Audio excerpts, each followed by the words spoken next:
the bell icon on the YouTube app and never miss another update. जय श्री राधे राधे। प्रिय मित्रों, आप सभी का एस्ट्रोलॉजी दर्शन में बहुत बहुत स्वागत है। आज हम ज्योतिष शिक्षण के अंतर्गत एक विशेष प्रकार की विषय को लेकर के चर्चा करने जा रहे हैं और आज का हमारा विषय है मारक दशा का विचार करना। जैसा कि हम सब जानते हैं कि ज्योतिष शास्त्र में जन्म कुंडली के दूसरे भाव और सप्तम भाव को मारक भाव और इन्हीं के स्वामी को मार्केश की संज्ञा दी गई है। इसी क्रम में कुंडली का षष्ठम भाव, अष्टम भाव और द्वादश भाव पाप भाव होते हैं और ये सर्वथा इनमें जातक को सर्वथा अनिष्ट फलों की ही प्राप्ति होती है। अतः हम जातक की जन्म कुंडली का अध्ययन करके उसके जीवन में आने वाले कष्टकारी समय अथवा मारक काल अर्थात मरण तुल्य दुख प्राप्त होने वाले समय का ज्ञान जन्म कुंडली के द्वितीय भाव, सप्तम भाव, षष्ठम भाव, अष्टम भाव और द्वादश भाव का अध्ययन करके पता कर सकते हैं। जिस प्रकार यदि किसी जातक की जन्म कुंडली में द्वितीय भाव के स्वामी की महादशा हो और उस महादशा में वयस अर्थात द्वादश भाव के स्वामी की अंतर्दशा हो अथवा द्वितीय भाव के स्वामी की महादशा में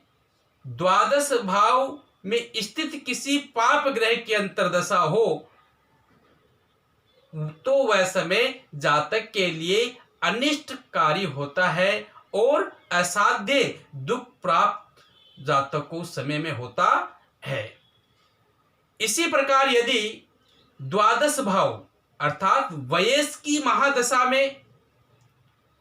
धनेश अर्थात द्वितीय भाव के स्वामी की अंतर्दशा आए अथवा द्वादश भाव के स्वामी की महादशा में द्वितीय भाव में स्थित किसी पाप ग्रह की अंतर्दशा अथवा द्वितीय भाव के साथ युति बनाकर बैठे हुए किसी पाप ग्रह या क्रूर ग्रह की अंतर्दशा हो तो वह समय भी जातक के लिए मरण तुल्य दुख प्रदत्त होता है और उस समय में जातक को अनेक प्रकार के शारीरिक मानसिक व्यथाओं से पीड़ित होना पड़ता है। इसी प्रकार यदि षष्ठम भाव के स्वामी की महादशा हो और उसमें अष्टम भाव के स्वामी की अंतर्दशा पड़े तो वह समय भी जातक के लिए अनिष्ट कार्य होता है। अथवा षष्ठम भाव के स्वामी की महादशा में अष्टम भाव में स्थित पाप ग्रह की अंतर्दशा हो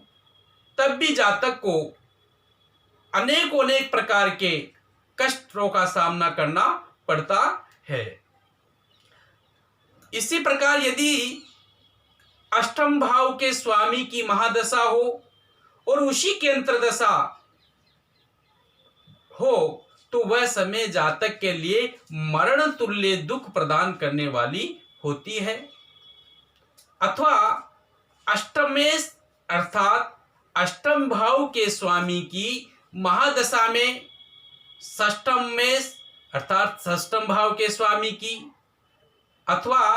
षष्ठम भाव में स्थित पाप ग्रह की अंतर्दशा जातक के जीवन में आए तो वह समय जातक के लिए परम कष्टकारी दुर्घटना को आमंत्रित करने वाली वह जातक को मरण तुल्य दुखों को प्रदान करने वाली होती है। इसी प्रकार यदि शनि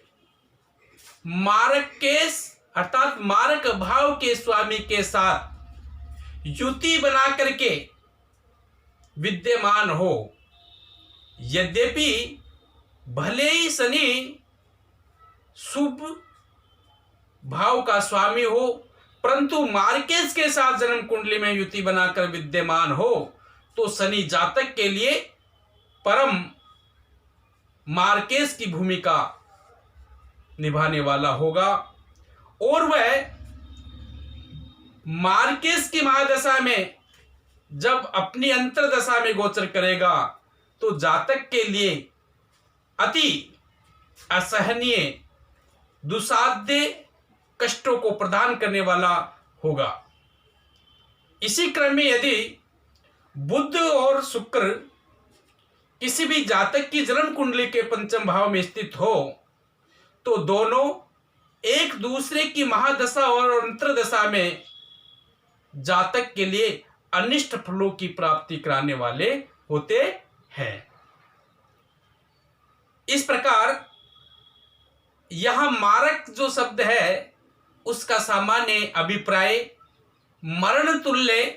असाध्य दुखों को प्राप्त करना है, अर्थात ऐसे समय में जातक अनेक प्रकार के कष्टों को प्राप्त करता है। तो आज की परिचर्चा में प्रिय मित्रों, आज हमने जाना मारक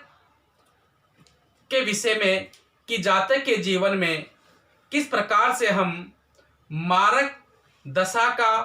ज्ञान प्राप्त करके हम हमारी जन्म कुंडली के उस अनिष्टकारी समय को ज्योतिषीय और वैदिक शास्त्रोक्त उपाय करके हम हमारा कल्याण कर सकते हैं। तो आज की परिचर्चा में इतना ही। जय श्री राधे राधे।